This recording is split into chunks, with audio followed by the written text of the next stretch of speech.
रवि लामिछाने विरुद्ध रिट निवेदन बोकेर सर्वोच्च पुगे युवराज सफल। प्रधान न्यायाधीशमा हरिकृष्ण कार्की सर्वसम्मतले सिफारिस शेयर चलखेल गरेको आरोपमा व्यवसायी ज्ञानेन्द्र लाल श्रेष्ठ विरुद्ध मुद्दा दायर। प्रधानमन्त्रीसँग भेटेपछि ओलीले भने फिल्मको रिल तयार भएको छैन। अरे फिल्म देखाउन प्रधानमन्त्री प्रचण्डलाई ओलीको चुनौती। कसैलाई लखेटी लखेटी हतगडी लगाउने, कसैलाई छाड्ने कुरा सह्य नहुने तर्क। जनताको समस्या र भ्रष्टाचारको विरुद्धमा अर्धनग्न भएर विरोध गरेको सांसद सिंहको तर्क। संसदमा अर्धनग्न भएकै दिन सांसद अमरेश कुमार सिंह विरुद्ध अख्तियारमा उजुरी। प्रतिनिधि सभा सदस्यमा बिन्दवासिनीलाई स्थापित गर्ने निर्णय यथास्थितिमा राख्न सर्वोच्चको आदेश। ढाका कुमारको अबको प्रक्रिया के कस्तो रहनेछ त यस बारेमा सम्पूर्ण जानकारी। राप्रपाको महिला संगठन अध्यक्षमा अञ्जना शाह रावल निर्वाचित। भ्रष्ट व्यक्तिहरू छुट्न हुँदैन, निर्दोषको बदनाम गर्न हुँदैन। माधव नेपाल भारत पुगेको आशंकामा टोप बहादुरको खोजी गर्न सीआईबी को टोली परिचालन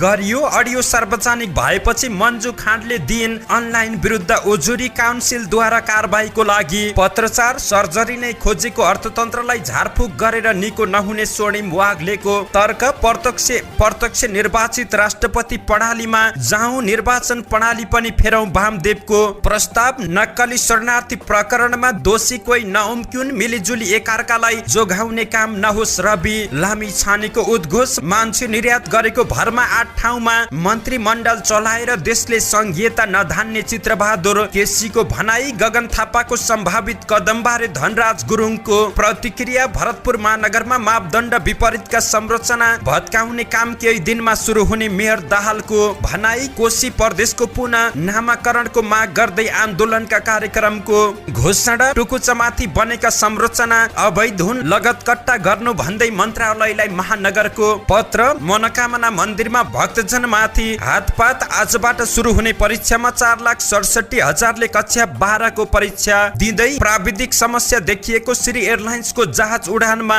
प्रतिबन्ध। पछिल्लो 24 घण्टामा 57 जनामा कोरोना संक्रमण पुष्टि। निलम्बन फुकुवापछि मेसी प्रशिक्षणमा फर्किए। दर्शकबिन नमस्कार, तपाईँ हेर्दै हुनुहुन्छ नेपाल पोस्ट। म गोविन्द चापागाई। आज मिति विक्रमसम्म 2080 वैशाख महिनाको 26 गते मंगलबार, इस्वीसम्म 2023 मे 9 तारिक। यसै गरी आज जेठ कृष्ण चतुर्थी तिथिसँगै कानुन दिवस पनि रहेको छ। दर्शक महानुभाव सदाका चाहिँ आज पनि उपस्थित भएका छौँ। विशेष गरी देशको पछिल्लो राजनीतिक अवस्था, विभिन्न नेताहरूको भनाई, स्वास्थ्य सम्बन्धी जानकारी लगायत आज दिनभरि कहाँ के हुँदैछ त शुभ बिहानीसँगै सम्पूर्ण जानकारीहरू लिएर उपस्थित भएका छौँ। दर्शकबिन हामीलाई कुन ठाउँदेखि हेर्दै हुनुहुन्छ अनि कस्तो लाग्दैछ त हामी प्रति कुनै प्रतिक्रिया छन् भने कृपया तलको कमेन्ट बक्समा आफ्नो प्रतिक्रिया उल्लेख गर्न सक्नुहुन्छ। तपाईँको प्रतिक्रियालाई मनन गर्दै अगाडि बढ्नेछौँ। आउनुहोस् शुभ बिहानी सँगै समाचारको दैलो उघारौँ। रवि लामिछाने विरुद्ध रिट निवेदन बोकेर सर्वोच्च पुगेका युवराज सफलको प्रसङ्गबाट। राष्ट्रिय स्वतन्त्र पार्टी रासोपाका सभापति रवि लामिछाने विरुद्ध सर्वोच्च अदालतमा रिट निवेदन पुगेको छ। सिन्धुलीका युवराज सफलले लामिछाने प्रतिनिधि सभा सदस्य पदमा बहाल रहन अयोग्य रहेको दावी गर्दै रिट निवेदन बोकेर सोमबार सर्वोच्च पुगेका हुन्। रवि सांसद रहिरहँदा कानुनको शासन र संवैधानिक सर्वोच्चतामाथि नै गम्भीर प्रश्न उठेको दावी गर्दै रिट निवेदनमा मुद्दाको अन्तिम निर्णय नहुँदासम्म उनलाई सर्वोच्च अदालत नियमावली 2074 को नियम 49 अन्तर्गत अन्तरिम आदेश जारी गरी प्रतिनिधि सभा सदस्यको रूपमा कार्य गर्न रोक लगाउन माग गरिएको छ। लामिछानेले पुनः नागरिकता प्राप्त गर्ने प्रक्रियामा नै प्रवेश नगरी गत माघ 15 मा नागरिकताको प्रतिलिपि लिएको रिट निवेदनमा जिकिर गरिएको छ। सोही प्रतिलिपिका आधारमा लामिछाने चितवन 2 मा भएको उपनिर्वाचनमा उम्मेद्वार बनेको बताइएको छ। सो रिट सर्वोच्च प्रशासनले दर्ता भने गरिसकेको छैन। सफलले मुद्दा अध्ययनको क्रममा रहेको र आफूलाई बुधबार बोलाइएको जानकारी दिएका छन्। प्रधान न्यायाधीशमा हरिकृष्ण कार्की सर्वसम्मत सिफारिस भएका छन्। सोमबार सिंहदरबारमा बसेको संवैधानिक परिषदको बैठकले खामो प्रधान न्यायाधीश समेत रहेका कार्कीको नाम सिफारिस गरिएको हो। कानुन मन्त्री धनराज गुरुङले बैठकले कार्कीको नाम सिफारिस गरेको जानकारी दिएका हुन्। सञ्चारकर्मीसँग कुराकानी गर्दै उनले धेरै पहिलादेखि नै न्यायालय काममा चलिरहेको भन्दै संवैधानिक परिषदको बैठकले कार्कीको नाम सिफारिस गरेको बताएका छन्। उनी गत असोजपछि कामो प्रधान न्यायाधीश भएका थिए। नेपाल धितोपत्र बोर्ड सेवनले नेपाल हाइड्रो डेभलोपरका तत्कालीन अध्यक्ष ज्ञानेन्द्रलाल प्रधान विरुद्ध जिल्ला अदालत काठमाडौँमा मुद्दा दायर गरेको छ। उनले उक्त शेयर खरिद बिक्रीमा जालसाजी युक्त कारोबार गरेको भन्दै मुद्दा दायर गरेको छ। प्रधानले आफू कम्पनीको अध्यक्ष हुँदा आफ्नो नामको शेयर श्रीमती छोरा र छोरीलाई नामसारी गर्दै बिक्री गरेकाले जालसाजी युक्त कारोबार गरेको सेवनको आरोप पत्रमा उल्लेख रहेको छ। 2078 फागुन 25 गते प्रधानले गैर कानुनी रूपमा शेयर कारोबार गरेको अनुसन्धानमा देखिएको भन्दै उनलाई 1 देखि 3 लाख रुपियाँसम्म जरिमाना, 2 वर्ष कैद वा दुवै सजाय हुनुपर्ने माग दाबी गरिएको छ। प्रधानमन्त्री पुष्पकमल दाहाल प्रचण्ड र नेकपा एमालेका अध्यक्ष केपी शर्मा ओली बीच भेटवार्ता भएको छ। हिजो संवैधानिक परिषदको बैठकपछि उनीहरूबीच छुट्टै भेटवार्ता भएको हो। बैठकपछि सञ्चारकर्मीले फिल्म तयार भयो त भनी सोधेको जिज्ञासामा अध्यक्ष ओलीले रिल तयार नभएको भन्ने जवाब दिएका छन्। उनले भने रिल तयार भएको छैन रे। यसअघि ओलीले प्रधानमन्त्री पुष्पकमल दाहाल प्रचण्डले भ्रष्टाचारलाई जोगाउने र प्रतिपक्षीहरूलाई मुद्दामा फसाउने खेलमा रहेको टिप्पणी गरेका थिए। उनले टेलर मात्र नभएर सिनेमा नै देखाउन प्रचण्डलाई चुनौती दिएका छन्। अध्यक्ष केपी शर्मा ओलीले आफूहरू भ्रष्टाचार गर्नेलाई जोगाउन नलाग्ने तर सरकारले निर्दोष व्यक्तिलाई फसाउन नपाउने बताएका छन्। नक्कली भुटानी प्रकरणको सन्दर्भ उठाउँदै उनले एमालेले कसैको बचाउ नगर्ने भन्दै प्रधानमन्त्रीले कसलाई बचाउन खोजेको आफूले संकेत पाएको बताएका छन्। साथै यो घटनालाई एमालेतिर लक्षित गर्ने कोसिस भइरहेको भन्दै ओलीले आपत्ति जनाएका छन्। स्वतन्त्र सांसद अमरेश कुमार सिंहले आम जनताको समस्या र देशमा मौलाएर गएको भ्रष्टाचार विरुद्धमा आफू अर्धनग्न भएर विरोध गरेको बताएका छन्। सञ्चारकर्मीसँग कुराकानी गर्दै सांसद सिंहले सोमबार बसेको संसदीय दलको बैठकमा नक्कली भुटानी शरणार्थी बनाएर ठूलो मात्रामा भ्रष्टाचार भएको विषयमा बोल्न खोज्दा समय नपाएपछि आफूले विरोध गरेको बताएका छन्। सम्बन्धित मन्त्री सचिव या अन्य सबैलाई कानुनको दायरामा लगेर निष्पक्ष ढङ्गबाट निर्णय हुनुपर्छ भन्दा आफूलाई बोल्न समय नदिएको उनको जिकिर रहेको छ। स्वतन्त्र सांसद अमरेश कुमार सिंह विरुद्ध अख्तियारमा उजुरी परेको छ। सिंह विरुद्ध नेपाली कांग्रेस सर्लाहीका नेता विकास कुमार ठाकुरले हिजो अख्तियार दुरुपयोग अनुसन्धान आयोगमा पुगेर अंकुत सम्पत्ति जम्मा गरेको विषयमा छानबिनको लागि माग गरेका छन्। ठाकुरले आफूले नेपाली नागरिकको हैसियतले नेपालको संविधानको धारा 239 को उपधारा 1 र 3 तथा अख्तियार दुरुपयोग अनुसन्धान आयोग 2048 को दफा 4 बमोजिमको क्षेत्र अधिकार रहेको व्यवस्था अनुसार अख्तियार दुरुपयोग अनुसन्धान आयोग 2048 को परिच्छेद 4 को दफा 13 को 1 बमोजिम उजुरी दिएको दाबी गरेका छन्। सर्वोच्च अदालतले प्रतिनिधि सभा सदस्य पदमा बिन्दवासिनी कमसकारलाई स्थापित गर्ने राजसपाको निर्णय यथास्थितिमा राख्न अल्पकालीन अन्तरिम आदेश जारी गरेको छ। राजसपाले कमसकारलाई प्रतिनिधि सभा सदस्य पदमा स्थापित गर्ने निर्णय गरेपछि बर्खास्तीमा परेका ढाका कुमार श्रेष्ठ सर्वोच्च गएका थिए। ढाकाको रिटमाथि सोमबार सर्वोच्चका न्यायाधीश तिल प्रसाद श्रेष्ठको एकल इजलासले यसबारे 15 दिनभित्र जवाब पेश गर्न विपक्षीको नाममा आदेश दिएको छ। साथसाथै कमसकार सम्बन्धी पत्रचार एवं काम कारबाहीहरू थप कार्यान्वयन नगरी हाल जे जस्तो अवस्थामा छ सोही अवस्थामा राख्न अल्पकालीन अन्तरिम आदेश जारी भएको छ। अर्को आदेश नभएसम्म निवेदकको सांसद पद रिक्त भएको मानी निजको स्थानमा प्रतिनिधि सभा सदस्य पदमा विपक्षी मध्येका बिन्दवासिनी कमसकारलाई स्थापित गर्ने 2079 12 महिना 29 मा भएको निर्णय र सुसम्बन्धी पत्रचार एवं काम कारबाहीहरू थप कार्यान्वयन नगरी हाल जे जस्तो अवस्थामा छ सोही अवस्थामा यथास्थितिमा राख्नु भनी सर्वोच्च अदालत नियमावली 2074 को नियम 49 को 2 को खण्ड क बमोजिम विपक्षीहरूको नाममा अल्पकालीन अन्तरिम आदेश जारी गरिदिएको छ। अदालतले निवेदक दुवै पक्षलाई छलफलमा राखेपछि मात्र अन्तरिम आदेश जारी गर्ने निष्कर्ष निकालेको छ, जस अनुसार जेठ 5 गतेलाई दुवै पक्षलाई छलफलमा बोलाइएको छ। त्यतिबेलासम्म श्रेष्ठमाथिको कारबाही कार्यान्वयन नगर्न अदालतले भनेको छ। राप्रपाको भातृ संगठन राष्ट्रिय प्रजातान्त्रिक महिला संगठनको महाधिवेशनबाट अध्यक्ष पदमा अञ्जना शाह रावल सर्वसम्मत चयन भएकी छिन्। काठमाडौँमा आयोजित महाधिवेशन उपाध्यक्ष महासचिव सहित 61 सदस्यीय कार्य समिति चयन गर्दै सोमबार सम्पन्न भएको छ। महाधिवेशनले उपाध्यक्ष पदमा धनुषाकी संगीता मल्ल ठकुरी र महासचिवमा सिन्धुपाल्चोकी कुमारी स्याङतानलाई निर्वाचित गरेको छ। महासचिव स्याङतान राप्रपाको तर्फबाट बागमती प्रदेश सभाकी सदस्य समेत रहेकी छिन्। मनोनित हुने उपाध्यक्ष पदमा काठमाडौँकी सिजन श्रेष्ठ र रामेछापकी सरस्वती श्रेष्ठ, महासचिवमा कास्कीकी रञ्जना सेन ठकुरी र काठमाडौँकी चम्पा अधिकारीलाई सहमतिका आधारमा महाधिवेशनबाट नै चयन गरिएको छ। नेकपा एकीकृत समाजवादीका अध्यक्ष माधव कुमार नेपालले नक्कली भुटानी प्रकरणको छानबिनमा प्रधानमन्त्रीले खुट्टा कमाउन नहुने बताएका छन्। सोमबार प्रतिनिधि सभा बैठकपछि सञ्चारकर्मीहरूसँग कुराकानी गर्दै अध्यक्ष नेपालले प्रधानमन्त्री परीक्षामा रहेको बताएका छन्। उनले नक्कली भुटानी प्रकरणको छानबिनमा आफूहरूको पुरा साथ र सहयोग रहेको पनि बताएका छन्। देशको सबैभन्दा मुख्य समस्या भनेको भ्रष्टाचार नै हो। भ्रष्टाचारलाई जबसम्म हामी नियन्त्रण गर्दैनौं, भ्रष्टाचारीलाई जबसम्म कारबाही गर्दैनौं, तबसम्म सुशासनको प्रत्याभूति गर्न सकिँदैन। भ्रष्टाचारको रोगबाट यो देशलाई र प्रणालीलाई जोगाउनु पर्छ। त्यसका निम्ति प्रधानमन्त्रीजीले खुट्टा नकमाइकन अगाडि बढ्नुपर्छ। उहाँको जाँचको बेला पनि आएको छ, हाम्रो पुरा साथ र सहयोग रहेको छ। पूर्व प्रधानमन्त्री समेत रहेका नेपालले सत्ता सहयात्री दलहरूले पनि कुनै पनि भ्रष्ट व्यक्तिहरू छुट्न नहुने बताएको दाबी गरेका छन्।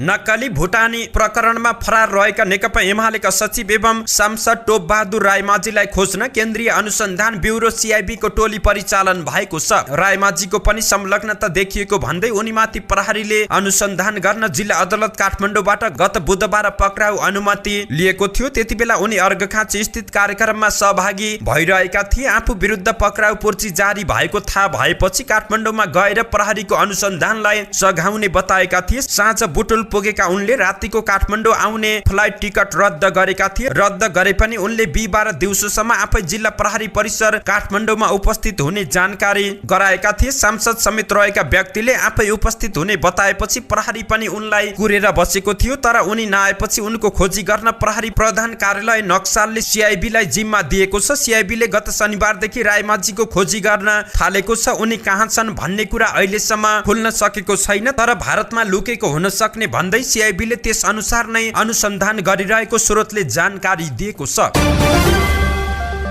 आफूलाई जोडेर लेनदेनको बातचित गरिएको अडियो मिडियामा सार्वजनिक भएपछि पूर्व गृहमन्त्री बालकृष्ण खाँडकी पत्नी मन्जु खाँडले प्रेस काउन्सिलमा उजुरी दिएकी छिन्। नक्कली आवाजको भिडियो बनाएर आफ्नो चरित्र हत्या गर्न खोजिएको उनको दाबी रहेको छ। खाँडले सो अडियो राख्ने नेपाल दैनिक.com विरुद्ध उजुरी दिएकी छिन्। उनले उजुरीमा भनेकी छिन्, म मन्जु खाँडलाई जोडेर नक्कली आवाजको भिडियो बनाई सामाजिक सञ्जाल तथा विभिन्न अनलाइनमा सम्प्रेषण गरी मेरो व्यक्तिगत चरित्र हत्या गर्ने कार्य भएको हुँदा उक्त अनलाइन मिडियालाई कडा भन्दा कडा कारबाही गरी पाऊ। यस विषयमा काउन्सिलले छानबिन गर्दा प्रकाशित सामग्री एकपक्षीय र पत्रकार आचार संहिता विपरीत हुनुका साथै उक्त वेब पोर्टल नियम अनुसार दर्ता र सूचीकृत नरहेको पाइएको पनि जानकारी प्राप्त भएको छ। काउन्सिलले सो अनलाइनलाई कारबाहीका निम्ति नेपाल दूरसञ्चार प्राधिकरणलाई पत्रचार गरेको छ। राष्ट्रिय स्वतन्त्र पार्टीका नेता एवं प्रतिनिधि सभा सांसद स्वर्णिम वाग्लेले देशको अर्थतन्त्रले अहिले सर्जरी खोजेको र झारफुक गर्दा ठिक हुन्छ कि भनेर लाग्न नहुने बताएका छन्। साथै उनले नेपाली कांग्रेसको घोषणा पत्र अर्थमन्त्रीले पढेको होला भनेर प्रश्न गरेका छन्। आफूले थोरै बहुत पढेको र आफूले नै लेखेको बताउँदै उनले त्यही अनुसार काम गर्दा पनि देशको आर्थिक अवस्था माथि उठ्ने दाबी गरेका छन्। अर्थमन्त्री प्रकाश शरण महतले हिजो प्रस्तुत गरेको बजेटका सिद्धान्त र प्राथमिकता कर्मकाण्डी र नियमित जस्तै भएको वाग्लेको भनाइरहेको छ। उनले देशको आर्थिक अवस्था बिग्रिएको बेला पनि त्यसमा कुनै चासो नदिएको समेत आरोप लगाएका छन्। राष्ट्रिय सभा सदस्य वामदेव गौतमले संसदीय व्यवस्थाले देशलाई बर्बाद बनाइरहेको बताएका छन्। सोमबार राष्ट्रिय सभाको बैठकमा सरकारले आइतबार प्रस्तुत गरेको आगामी आर्थिक वर्षको बजेटका सिद्धान्त र प्राथमिकताका बारेमा छलफलमा सहभागी हुँदै उनले प्रत्यक्ष निर्वाचित राष्ट्रपतीय प्रणालीमा देशलाई लान प्रस्ताव गरेका छन्। साथै उनले नेपालको इतिहासमा अहिलेसम्म 2 महिनामै सरकार नफेरिएको पनि बताएका छन्। उनले भने अब राम्रो व्यवस्थामा जाने भए प्रत्यक्ष निर्वाचित राष्ट्रपति प्रणालीमा हिम्मत गरेर जाउँ। त्यसपछि यो निर्वाचन प्रणाली अल्पमतको निर्वाचन प्रणाली हो। यो सरकार बहुमतको होइन अल्पमतको रहेको छ। आर्थिक वर्ष 2080 का सिद्धान्त र प्राथमिकता सम्बन्धमा सरकारले प्रस्तुत गरेको विषयमा छलफल गर्दा सिद्धान्त र प्राथमिकता हेर्दा विरोध गर्नुपर्ने केही नभएको पनि तर्क दिएका छन्। राष्ट्रिय स्वतन्त्र पार्टीका सभापति रवि लामिछानेले नक्कली भुटानी प्रकरणमा दोषी उम्कन नदिन सरकारको ध्यानआकर्षण गराएका छन्। सोमबार प्रतिनिधि सभा बैठकमा बोल्दै उनले हाई प्रोफाइलका व्यक्तिहरूको नाम आएपछि सरकारले छानबिन नगर्ने हो कि भनेर शंका व्यक्त गरेका छन्। उनले भने अहिले भएको भ्रष्टाचार काण्डमा ताप्केको बिँड तात्यो, तात्दै गरेको ताप्के सेलाएको छ। यो ताप्के नसेलाओ, सिङ्गो देश र अन्तर्राष्ट्रिय समुदायले हेरेको छ। दोषी कोही उम्कन नपाउन्, मिलिजुली एकअर्कालाई जोगा बढ़ाउने काम नहोस्, हामीले अत्यन्तै नजिकबाट हेरिरहेका छौं, रवि लामिछानेको तर्क रहेको थियो।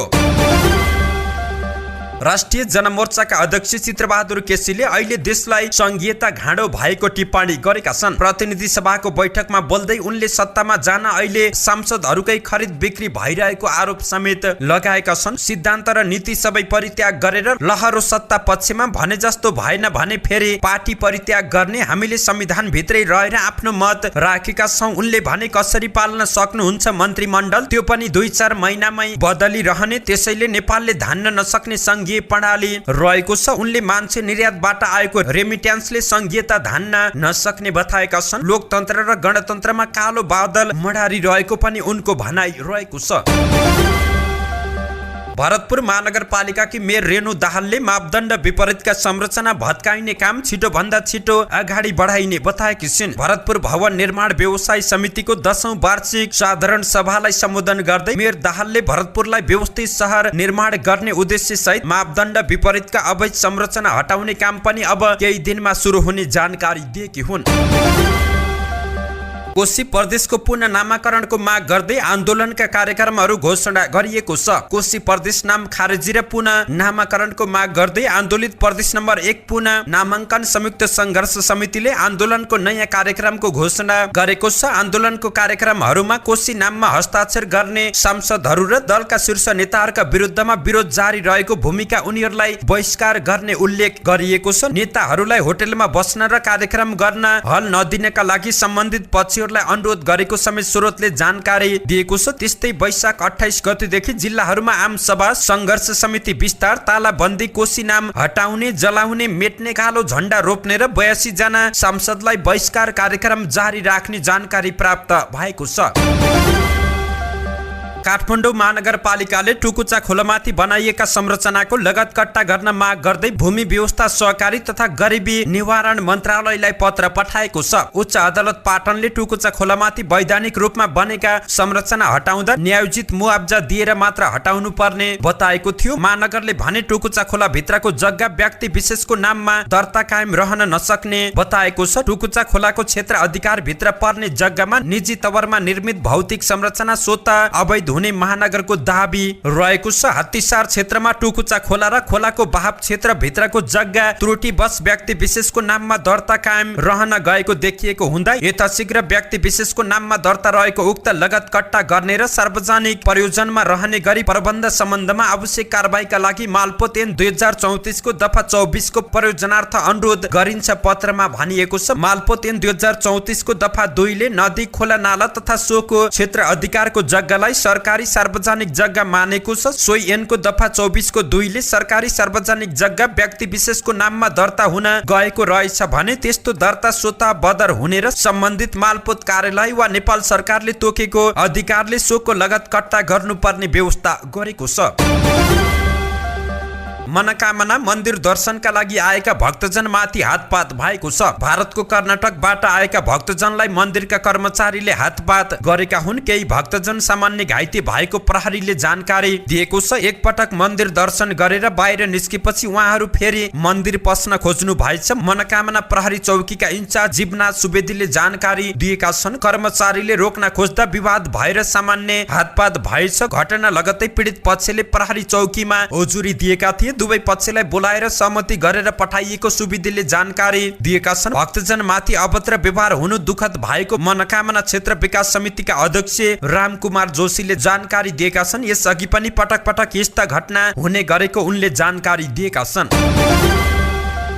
मंगलबारदेखि सुरु हुने कक्षा 12 को परीक्षाको तयारी पूरा भएको छ। राष्ट्रिय परीक्षा बोर्डका अध्यक्ष डाक्टर महाश्रम शर्माले तयारी पूरा भएकाले परीक्षामा सहभागी हुन सबै परीक्षार्थीलाई आह्वान गरेका छन्। उनले देशभर शान्तिपूर्ण रूपमा परीक्षा सम्पन्न गर्न सबैलाई आग्रह पनि गरेका छन्। कक्षा 12 को यस वर्षको वार्षिक परीक्षामा देशभरमा कुल 4,67,389 विद्यार्थीले परीक्षा दिन लागेको बोर्डका परीक्षा नियन्त्रक कृष्ण शर्माले जानकारी दिएका छन्। परीक्षाका लागि देशभर 1,400 57 परीक्षा केन्द्र निर्धारण गरिएको छ। परीक्षाका लागि आवश्यक सामग्री जिल्लामा पुर्याइएको पनि शर्माले जानकारी दिएका छन्। यस वर्ष 56,000 भन्दा बढी विद्यार्थी ग्रेड वृद्धि परीक्षामा सहभागी हुने भएका छन्। उनीहरूले जति विषयमा कम नम्बर आएको थियो सोही विषयको मात्र ग्रेड वृद्धि परीक्षा दिनुपर्नेछ। 3 वा सोभन्दा बढी विषयमा नन ग्रेड ल्याएका विद्यार्थीले सो वर्ष पुरै विषयको परीक्षा दिनुपर्नेछ। विषयकै परीक्षा फारम भरिए पनि शिक्षा विज्ञान तथा प्रविधि मन्त्रालयले लेटर ग्रेडिङ निर्देशिका 2078 संशोधन गरेसँगै अब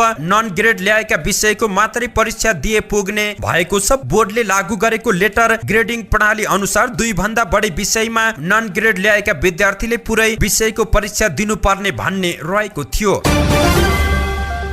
नेपाल नागरिक उड्डयन प्राधिकरणले प्राविधिक समस्या देखिएको श्री एयरलाइन्सको जहाजमा प्रतिबन्ध लगाएको छ। प्राधिकरणले सूचना जारी गर्दै अर्को सूचना नआउँदासम्मका लागि उक्त जहाज सञ्चालनमा रोक लगाइएको छ। भैरवबाट काठमाडौँका लागि उडेको श्री एयरलाइन्सको जहाजमा प्राविधिक समस्या आएपछि बीच बाटोबाटै भैरवा फर्किएको थियो। भैरवा स्थित गौतम बुद्ध अन्तर्राष्ट्रिय विमानस्थलबाट 20 माइल दूरीमा पुग्दा जहाजमा प्राविधिक समस्या देखिएपछि पुनः सोही विमानस्थलमा आकस्मिक अवतरण गरिएको थियो। जहाजको ल्यान्डिङ गियरमा समस्या देखिएकाले पुनः गौतम बुद्ध विमानस्थलमा अवतरण गरेको जानकारी प्राप्त भएको थियो। अवतरणका क्रममा धावन मार्गमै जहाज अड्किएकोमा सो जहाजको प्राविधिक मर्मत पछि धावन मार्गबाट जहाज निकालिएको थियो।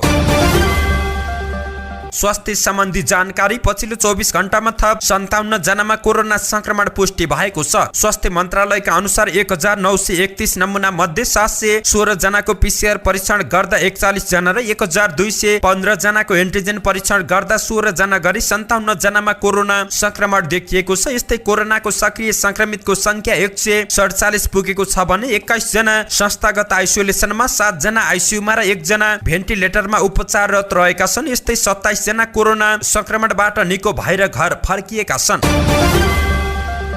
खेल खबर। अर्जेन्टिनाका फुटबलर लियोनल मेस्सी निलम्बन फुकुवा पछि पेरिस सेन्ट जर्मेन PSG को प्रशिक्षणमा फर्केका छन्। क्लबसँग अनुमति नलिई साउदी अरेबियाको भ्रमण गरेको भन्दै उनलाई निलम्बन गरेको थियो। तर अर्जेन्टिनाका कप्तान मेस्सीले भ्रमणको लागि क्लब र टिमसँग माफी मागेपछि उनको निलम्बन फुकुवा भएको डेली मेलले जानकारी दिएको छ। PSG ले सोमबार बिहान मेस्सी प्रशिक्षणमा फर्केको भन्दै फोटो पोस्ट पनि गरेको छ। PSG ले विश्व विजेता मेस्सीलाई 2 सप्ताहको निलम्बन सहित पारिश्रमिकमा समेत केही कटौती गरेको थियो।